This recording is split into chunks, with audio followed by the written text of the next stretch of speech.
Hello there, folks, and welcome.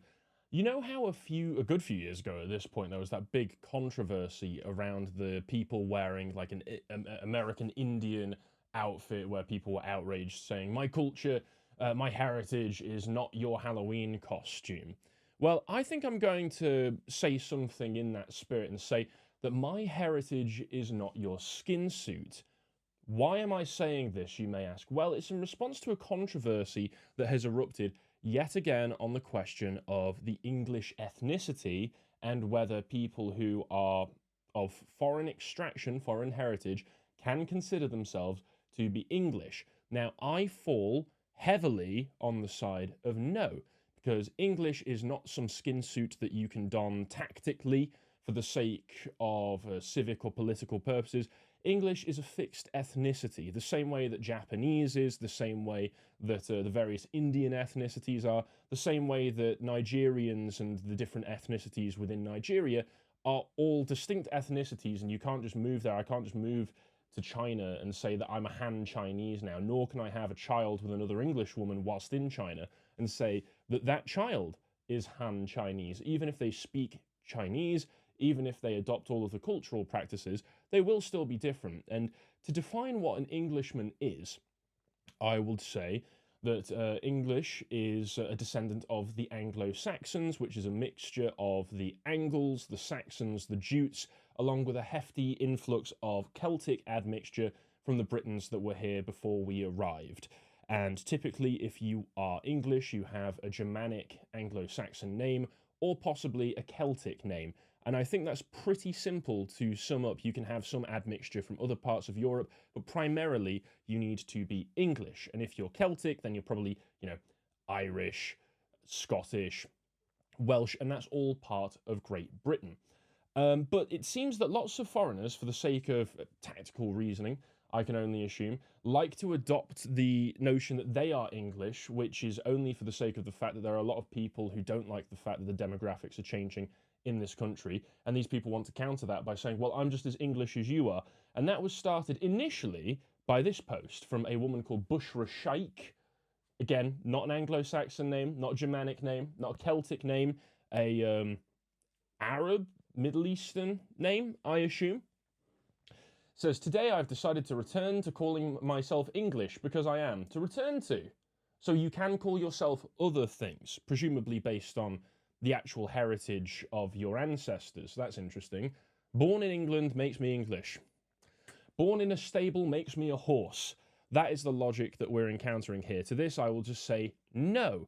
But the real controversy and a very astroturfed campaign, mainly from neocon types, Tory types, and establishment figures, have come out all around this clip, which is Fraser Nelson on trigonometry arguing that Rishi Sunak, who is Punjabi, is English because he was born here.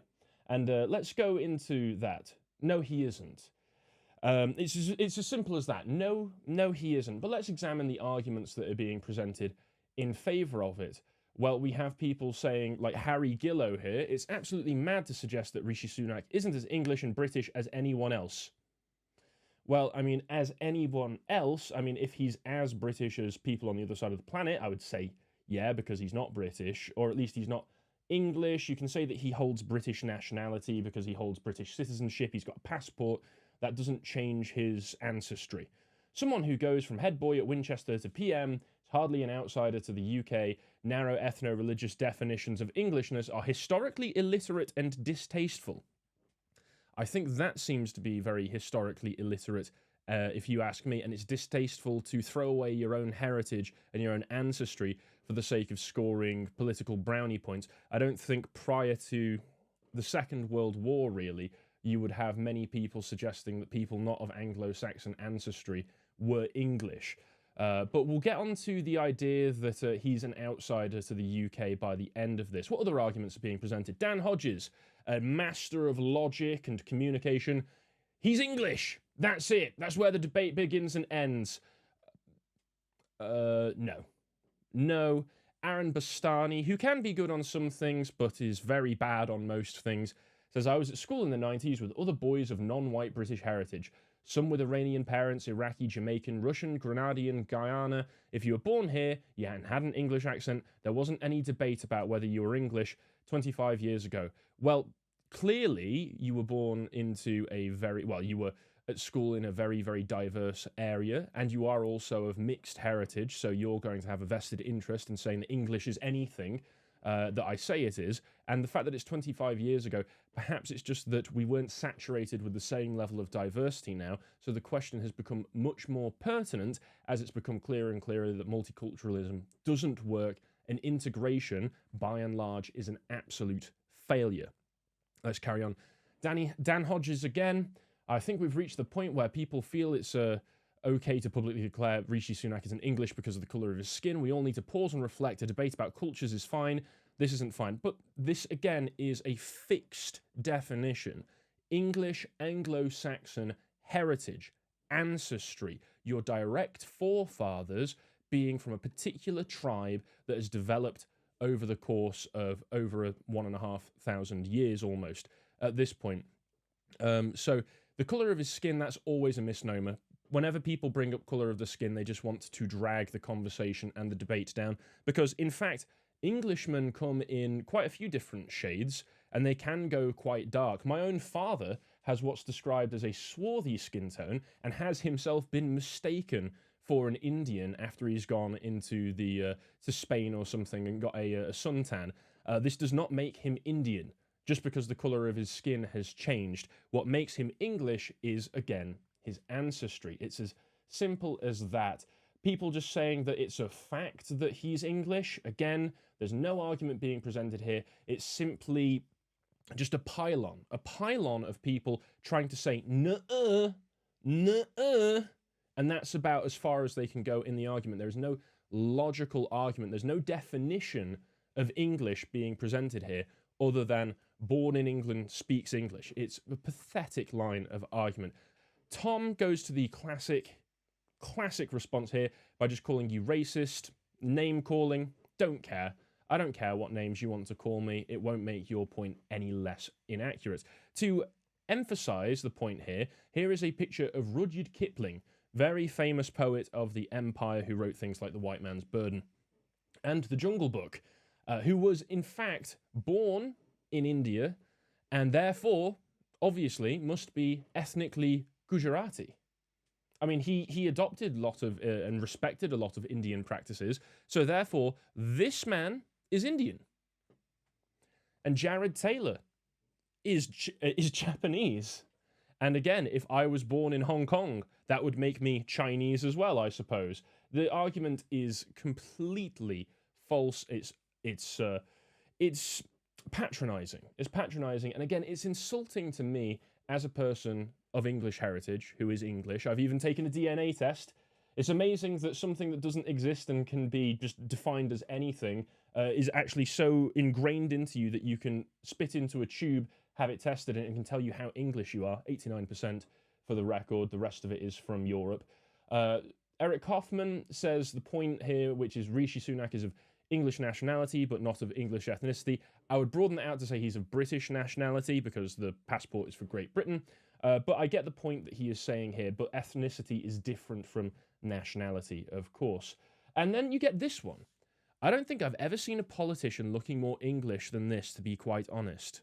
And this comes from a very strange line of argument that pops up saying that, well, yeah, he may not have English parents or any English ancestry, but he looks a bit English, doesn't he? Because of the way he holds himself. He's got resting Brit face.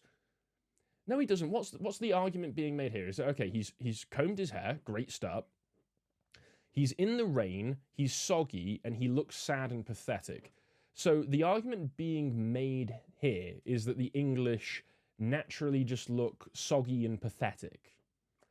I would like to disagree because that is just an insult to my people. The English traditionally have been known to be quite a handsome bunch. After all, the Angles were named after looking like angels, after all. And similarly, we are a very proud people. If you want to try and say that the English are pathetic and sad-looking, there's going to be a number of counterpoints to be able to prove that, no, that's not true at all. And furthermore, let's go to the actual point of this matter then. Even Rishi Sunak And other Indian people don't really agree that he's English for anything other than political, practical, and tactical purposes.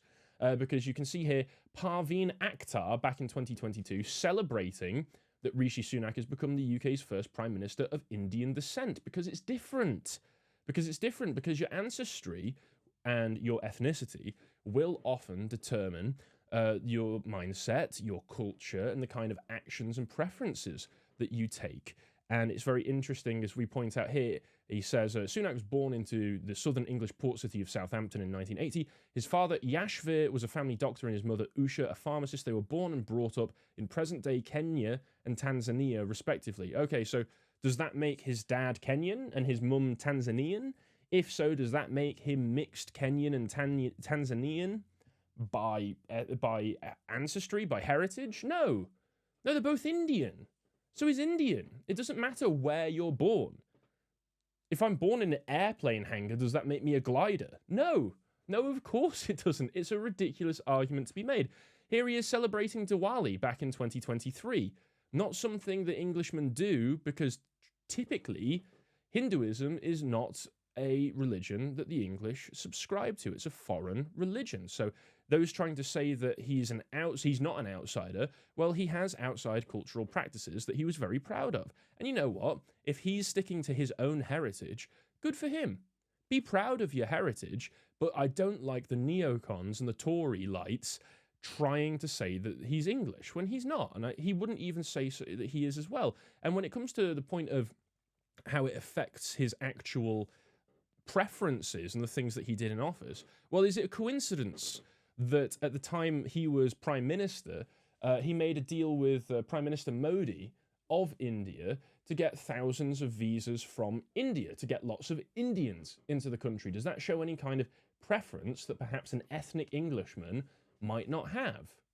I mean, I'm sure an ethnic Englishman might like the idea of sending a lot of English people to India, but that's not the same thing, is it?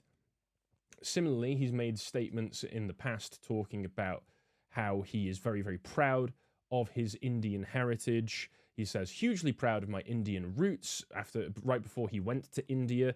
He's said on the record before he went, I am of Indian heritage. And then finally, if you're talking about whether he's rooted to this nation or not, clearly he isn't. Because right before he became Chancellor of the Exchequer in the last Tory government, well, he had a US green card. And he's got a new job in California. I mean, people are saying he's not going to give up his Commons seat, but I mean, he can go whenever he wants, whereas I am tied to this place as my homeland. So for all these reasons and more, you can't just say that English is a skin suit to be donned tactically by other ethnicities when it suits them. That's an insult to my people, to my heritage and my culture, and it's something that should not be tolerated.